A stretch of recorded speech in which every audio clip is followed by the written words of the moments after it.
to the Tough Fish Show. I am so excited to bring to you Stephanie Landsem. Stephanie, thank you so much for being on the show. Thanks for having me on. I'm so glad you were here, and I would love for you to start with how did you get into writing?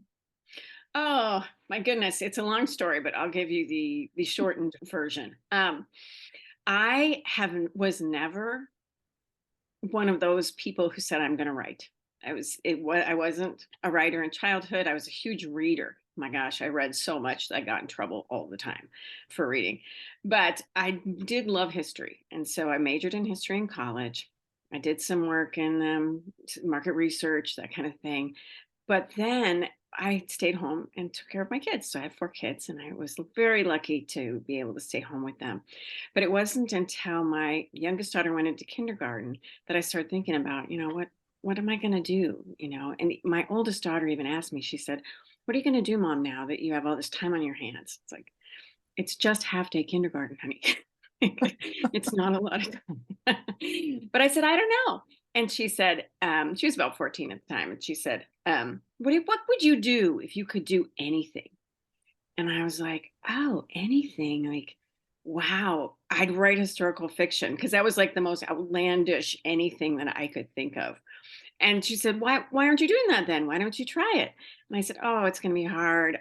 I don't know how to start. I've never written fiction at all. I mean, I don't think it's for me. And she said, Mom, you would never let us get away with that. Those kind of excuses. And I'm like, right. So it's kind of a challenge from her at 14. And so I decided to give it a try. And it's hard. And I didn't know how to start. And I wasn't very good at it to start with. In fact, I wrote my first manuscript of The Well, my first published novel, and I gave it to her. She was probably 15 by then, and brutal, just a brutal critic. And she said to me, Mom, I said, how was it? What did you think? And she said, Mom, it's boring. I'm like, honey, and she's like, too much history, not enough characters. I didn't, she was a critic even in those early years. So she gave me some great advice, and I decided I'd learn how to write. And so I did. It took me several years of study, joining some writers groups, some luck, a lot of miracles, like getting an agent was kind of miraculous. And then getting this 3-book contract for biblical fiction of all things. That wasn't something that I didn't even know it was a thing until I got this idea to write the story of the woman at the well.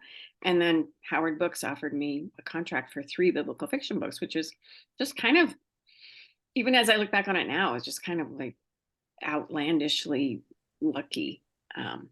But I did it, and that's how I got started. And when Howard Books unfortunately went bankrupt and they got kind of absorbed into Simon and Schuster, their parent company. Then I went on with Tyndale, and I've written my 2. I jumped into a new genre of historical fiction, which was 1930s Hollywood, and I've really been enjoying that. So yeah, it's just been a really fun ride of like, I don't really know what comes next. I love all of that. I love first off that the answers that you gave that your daughter was like, really, you wouldn't take that from us, and that you took that and said, okay, what do I do with this then? And you did find a way, and you did start, and even if it was bumpy, you still did it. And I love that she was your first reader and gave you feedback that was constructive, really. That was Yeah. good information. So when you got the contract for the 3 in biblical fiction, how did you go about that? Because to your point, if it felt new and it felt different, but a good different, but different nonetheless to you, how did you go about that? Yeah, it was a shocker. At first I was like, no, no, no, no. This was hard. I barely got 1 book done. I'm not doing 3. And so I sat down with my husband and talked to him about it. And he's super supportive and really positive to my somewhat, uh, let's just say, realistic, more of a realist point of view. And he's very positive. And my kids were all for it. My agent thought I could manage it. So I talked to people. I prayed. Of course, I always go to prayer and was like, all right, God, is this what you want me to do? And it seemed like like it was. So I brainstormed with my sister. I have a great sister who likes to read, and we brainstormed a couple more of our favorite biblical stories and just trying, to mash them up a little bit and see where we could go with them. And I came up with two other ideas and presented them, and they were like, "Yeah, let's do it." So I I don't know. love I that. guess it was kind of flying by the seat of my pants most of the time.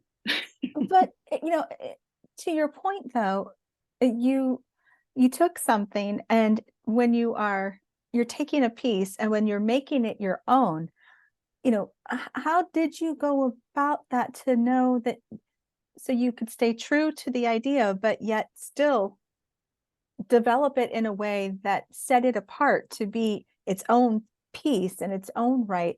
It's, Yeah. I'm curious it's how a you kind of work through that a little. You mean like how to make a story out of an event that's in the Bible? Yeah. Right. Yeah, it was tough, and I set myself some very strict parameters that sometimes I was tempted to go around, but I didn't, and I'm really glad I didn't. And one of those parameters was I wasn't going to change anything in the Bible. So I would take the biblical story, like say, my third book was about Mary and Martha and Lazarus. So that's a pretty long narrative in the Bible. And I would take that, and that would be like kind of, I would call it the structure or the foundation, the framework of the story. But then I would take each character and ask, what's really going on with them? Because we don't know that. And that is up for conjecture. And that can make a great story. I mean, the story is about what's happening inside to the characters as they go through this narrative of, for Martha meeting, having Jesus for dinner, and then her brother gets sick, and then he doesn't come to help or save him, and then her brother dies. So it's like, what's going on with Martha? How is that changing her? And so that was always my question. But then I Yes. can't change anything that's already, in scripture, because that's not the kind of writer I am. Some people do that, but I'm not going to. So, and Oh, I well, think that worked well for me. yeah, but what I'm hearing is essentially using the fable, using the scripture. Well, that Hmm. wasn't really the fable, but that was using that Right. story, The created structure. your outline. Hmm. Essentially, it created the this is the structure of the story. We know where it's starting and we know where it's ending. Right. What we don't know are the nuances of how they're bumping up against each other, and what, we know what's written, but there's, like you said, there's opportunity there to push on that more and to uncover more. So yeah, I love that. Yeah, and especially the Yeah. women of the Bible. We don't know what was going on with them, and knowing how they lived, and that was where the research came in. Like a lot of research about just how people lived, what they cared about, what their worries were of the day, how they overcame problems. There's romance in there too, and that's entirely different than how we think of romance today. So um, that was all very fun to write, and I just liked getting into the characters' heads because that's what we want to know. It's like, how is this affecting him? Like, my goodness, someone's brother came back from the dead, like came out of his tomb alive. Like, we want to know how she felt about that.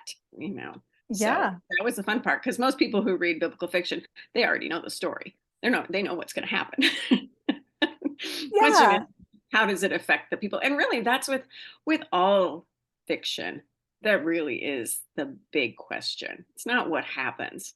It's how does it change the character, and how does that character manage and react to what's happening. Yes. It is so important, to your point. It's really developing a strong character. And making them complex. Even when they are the bad guy, even when it's the villain, you still Mhm. need to have them to have strength and showing up as multidimensional as your protagonist. You want them to really be able to balance each other in a sense, because that creates some tension, and that creates helps to create some of that conflict too, because they are so strong. If you had not a very strong, villain and a really strong protagonist, then it's like, well, okay, we know how that's going to happen. Right. But you need to have both, and you do that by, to your point, like really pushing on them and saying, well, what's at stake for them, what's going to happen to them and such. So yeah.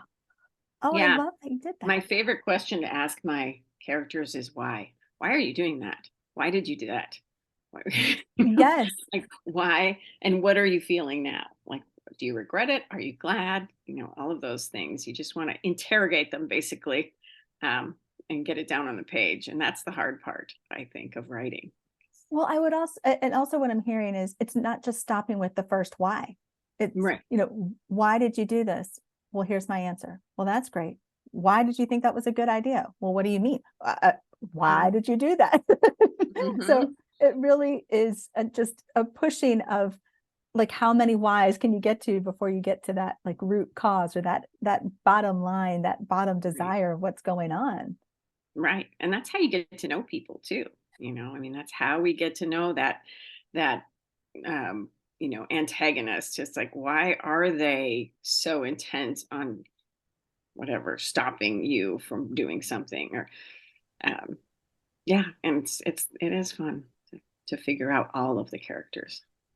So this premise really of taking, you know, one real event, something that's been documented already and turning it into fiction and really getting to know characters in that, you've really applied this principle to your writing, like to codename Edelweiss, for Coordinated. instance. And I must tell you, I know I told you before we started recording, but I'm saying it now. I love that title so much. I love the premise of this.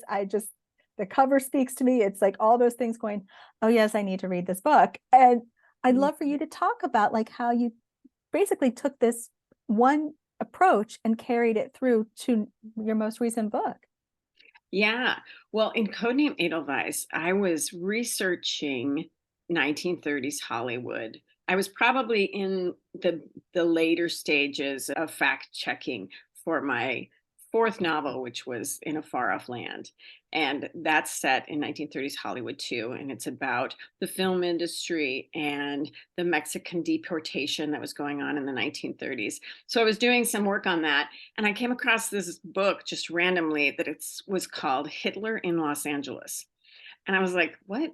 Like Hitler didn't come to Los Angeles as far as I know. And I don't know everything about history, but I'm pretty sure that Hitler didn't come to Yeah, I Los didn't think so Angeles. either. So I picked it up and I started looking through it and it was just like, this cannot be true. It was about Nazi operatives infiltrating German American groups in Los Angeles way early in the 1930s, like right after Hitler had become Chancellor of Germany. So we think of Hitler as like synonymous with evil. That's his name. But it was fascinating to me that back then they didn't. He was just like a German guy who was kind of cleaning up Germany and doing a pretty good job of getting them out of their economic depression. And yeah, he was a little anti-Semitic, but so was a lot of other people. They just weren't worried about him. And so when I started reading about this and that there were plots to assassinate Jewish studio producers and plots against like the Jewish neighborhoods of Los Angeles and Wow. assassination plans and I'm like, no way. But it was true. Like this book is nonfiction, and Stephen Ross was nominated for or he was shortlisted for the Pulitzer Prize for this book, which Wow. I'd never heard of it before. So anyway, um, I thought, oh my gosh, this would be a fantastic story because what happened was this Jewish lawyer named Leon Lewis was the real hero of the story. He already was worried about Hitler way back there in 1933. He'd been watching him for years as he rose up through the ranks in Germany and the Nazi party was growing stronger and stronger. And he said, this is a problem. This is coming to Los Angeles. He could see the influences already in the Los Angeles German American communities. So he went to the police, he went to the federal government. Nobody wanted to hear about it. They were worried about communists and the end of prohibition and all the other things that were going on in the 30s, the depression. And so he decided to take upon himself to monitor this Nazi influence. And he recruited spies from the Christian Germans who really like stepped into very dangerous situations for him for hardly any pay, and they weren't even sure if they were ever going to have any impact at all on these groups. but he did a great job. He was just the real hero of the story. So I thought, I'm writing a book about this. That's It's, amazing. So it's how, so cool. yeah, so how did you then, so you know the story, you know what the, you've done the research, you know the character that you really want to be your Mhm. protagonist. Mhm. So, but how, and I realized that this kind of goes back to the idea of, so we sort of know the beginning and sort of know the Right. end, that we have some latitude for character development. So how did you manage that growth, that process, that writing? Yeah, well, I'll tell you, it was a little more unwieldy than I imagined it was going to be. Sometimes you think of a book and you're like, oh, this is going to be a great book in theory. In practice, you're like, how is that going to work again? Um, so it was pretty tough, I have to say, to kind of pick and choose what parts of the historical record I wanted to highlight and make sure were very clear and very accurate historically. And that was Leon Lewis, as accurate as I could make him. Um, and then that that Nazi influence. There was a lot of historical documents and evidence about what the Nazis were doing in the 30s. And so I used a lot of that in the book. And it's pretty ugly, I have to say. I mean, they were really anti Semitic already. Um, Oh, and it was kind of tough sometimes to see what Americans put up with. I mean, not just put up with, but they didn't fight back about it against it when their Jewish neighbors were being, you know, demonized basically by the Nazis. Um, so it was taking those things that I really wanted from the historical record, making that the framework, so the spy network, and then the Nazi bad guys, who was the German American Friends of New Germany, um, and then choosing the fictional characters to represent the people that I needed to. Oh, how would I say it? People I needed to kind of consolidate characters into, So yeah. there was a cast of characters in real life. I consolidated down to Liesel, my female spy, who is codename Edelweiss, and then Agent 13, who is one of the male spies, who is really a conglomeration of a lot of the different spies that Leon Lewis used. So yeah, it was not easy. At times I was just like, what did I jump into here? Was not ready for this. I've never written a spy novel. And so it was fun, but lots of great, really, whenever I ran into a roadblock, I just went back to the historical record and was like, what can I take straight out of history and put in here? And there was always something good that I could use. So I have to be thankful for that. So really, it's a blend of women's fiction, historical fiction. I hear Christian fiction blending in, Mhm. and I also hear a bit of mystery thriller.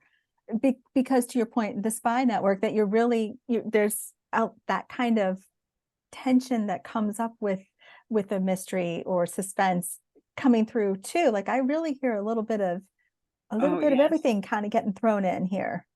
Yeah, and In a Far Off Land, the book before that was a mystery. And so I'd learned how to write mysteries by and leave those clues, which was um, a learning curve, but it was fun.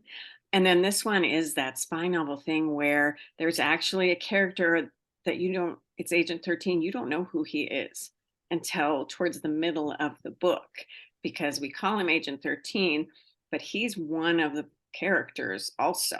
So I really wanted people to keep guessing about who Agent 13 was. And Nice. that was fun. And required a lot of beta readers because I would give it to somebody and say, okay, tell me what page you figured out who this guy is. And, so that was really fun to do too. But yeah, it is a mixture of a thriller. There's some action scenes, there's a couple of fights, there's, all of that fun stuff that I like. I like books with a lot of action in them and a lot of dialogue. So, Yeah, me too. Me too. It really feels like it's coming to life and you feel like you've been immersed in it with them right. too. So yeah, I totally get that. And Mhm. what I really liked what you just said then was about how you worked with your beta readers. You gave them something very specific you wanted. And in your mind, without saying, to them, and here's my goal, I want you to figure it out by, or not figure it out by, Right. you had it in your mind to say, okay, has this, did I achieve this or not? And if not, what does this mean? So would you talk a little bit more about that? Because to me, I almost see an iterative process that kind of was going on that may or may not have been with the same betas. I'm curious what your Right. process is for that. Right. Yeah. I mean, as I was writing it, it got tougher and tougher to discern that kind of thing myself Yeah. because, like, I know who all the characters are. I've got them mapped out. So it's very hard for me to discern, like, when, like, I can't reread my own book for the first time again, ever. Yeah. Never gonna happen. So yeah, so I'd give it to someone and say, I really need to know what you think of Agent 13 and about what point you start questioning his identity. And then, different people, it doesn't matter if it's a range of, like, I didn't figure it out till the end. I didn't figure it out till the reveal. I figured it out here. I just want to make sure that they're not figuring it out too soon. So if I'm putting in too many clues, I can take those out. And that was the easy part of saying, like, okay, it's too soon. Like, you figured it out within 20 pages of introducing him. So no, we need to take out this, and this clue and then try it again with someone else now because can't use you anymore. That's what I was thinking, the iterative Right. process of, okay, this is good Right. information. Now I have to go Right. back and then try again. And then those clues that you might have removed, did they show back up somewhere later, or were they just, no, we don't need them right now? They are really off to the side and weren't woven back through at other points. Yeah, if I remember correctly, a few of them got moved to later, a later chapter, but some of them just had to go. Yeah. And, that's fine. As much as you hate deleting, it's just part of life when it comes to writing. It's like, even though that was cool and a neat clue, didn't make it in the book. So, yeah. So to your point about deleting and editing and so forth, how else did you manage the scope between, so you have this real event that you want to use as essentially like the backbone or the structuring of the story? How did you know what to pull out too? Because I mean, in order for it to be the story you want to tell, you're going to have to put a lot in. You're still going to need to build the world. You're allowing Mhm. the timing to help with that, but yet you still need to world build with it, develop your characters, and keep it all moving. Plus, drop the clues. Red herring over here, Right. red Right. herring over here, that kind of thing. So there's a lot of things you're adding. How did you navigate some of that?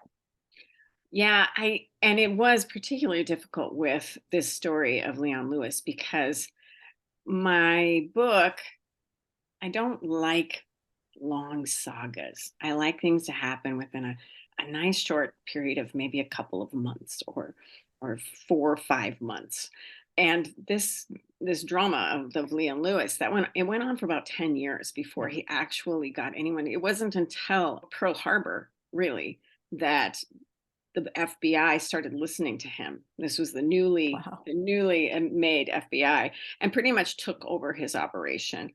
Um, but in between that, it was 8 to 10 years of him working on his own, and a lot of it was really boring. He's a lawyer, so it was like gathering information and filing motions and putting out, trying to stop people from getting visas and, talking to the State Department, trying to get people deported. It's like boring. Like, that's not going in the book.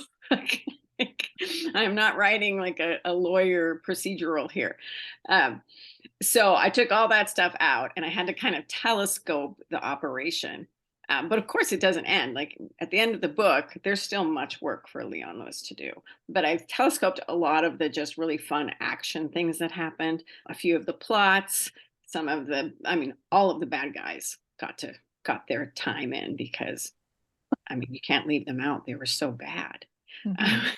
Well, and it creates tension. Right, right. That goes back to Hmm. building the tension because yes, we see the structure, but Leon needs to have somebody formidable to be going up against. Right. And by having multiple levels of that, I mean, that helps too, because that strengthens his character too. That Yeah. strengthens the whole story. Right. And you could see by the time the end came, the end of the book, there's still basically all of the lead up to World War II is going to happen after the end of my book. So you have to have that confidence and have built that confidence in Leon Lewis and his network so that people aren't left going, well, what's going to happen now? It's like what I wanted people to be left with was this was a really heroic man who Mhm. recruited very heroic people to help him. And he Mhm. went on to continue to do that as long as he had to, which was a long time. But yeah, I telescoped a lot of the really interesting events, especially the things that happened to Liesel, my female character. There was a mother daughter spy team called Grace and Sylvia Comfort, and they were real spies for Leon Lewis, one of his first recruits. And they were secretaries. And they'd like infiltrate these groups and they would take notes in shorthand. And the Nazis thought that they were just taking notes. Well, they were writing shorthand messages to Leon Lewis to mail to him. And then they were using carbon copies to copy everything and send it in to him. So they did all kinds of cool stuff. And I just took all of that and was like, Liesel, you get to do these things. And she was good at it because she was a good secretary, a good stenographer. But that also is going back to understanding the time, going back to what you mentioned earlier with Mary, Martha, and Lazarus, you understood the culture, the economics at the time, the Right. roles, what was going on. So I mean, her role, that would have been a role that she would have been doing and would want to have done well. And so I love that. That's again another way of showing time and showing the characters too. That is so cool. Right. But a strong woman, even though she was working within the stereotypical women's roles of her time. I mean, I always say, Liesel, the Nazis were kind of the least of her worries because she, as you know, and we love to read, people are not just dealing with one thing at a time in their lives. So Liesel's, yes, working for Leon Lewis and spying for the Nazis and undercover pretty much, but she also is a single mother who needs to put food on the table during the Depression. And she has her own mother living with her, she is not an easy woman to live with, Liesel's mother. So they've got some stuff going on. And she has two little kids, both of whom are having all sorts of issues because they've lost their father. And, that's not easy to deal with little kids. And then she has this brother who's just completely, in love with the Nazi theory and is totally going towards being a Nazi himself. And she's very worried about him, but she also has to keep her identity separate so that he doesn't figure out what she's doing.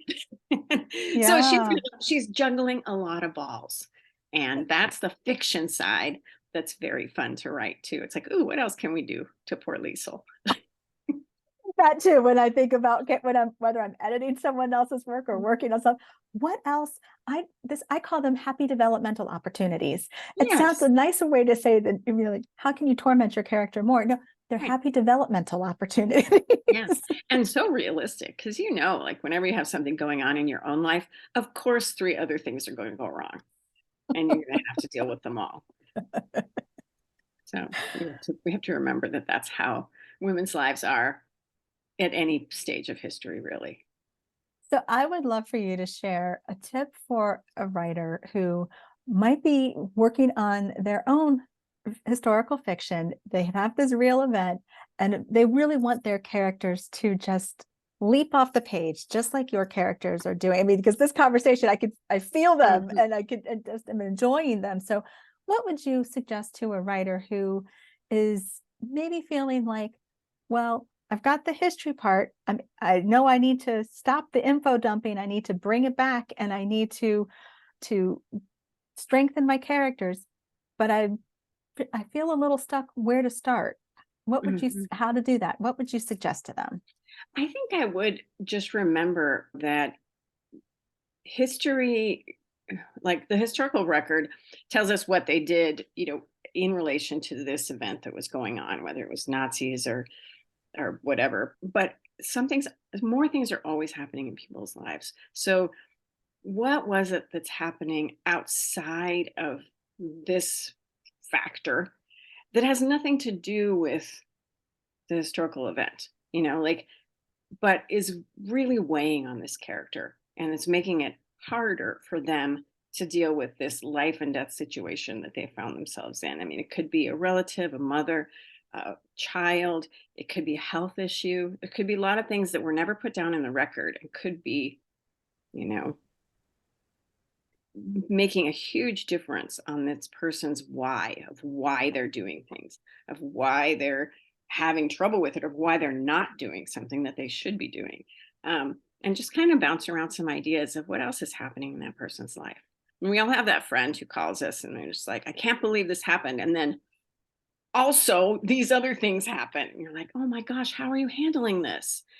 And that is the case in a lot of people, in a lot of lives. So yeah, just think about what else could be going on, that wasn't recorded in history. I love that. I love that so much, Stephanie. This has been Mm. awesome. Oh, Where can people connect with you? Where can they get your books, especially Codename Edelweiss? Where can they find you? you can find me at stephanielandsem.com. There's lots of extras for Codename Edelweiss. In fact, I have a really fun nonfiction ebook that Tyndale made for me about all of the historical truths that are in Codename Edelweiss. So if you read it before you read the book, you'll be reading the book saying, oh yeah, I know that really happened. Or if you read it after the book, that's also fun. But that's free on my website, as well as all the links to all my books. So Awesome. Awesome. Stephanie, this has been fantastic. Thank you so much for being on the show. you are welcome. It was great to talk to you.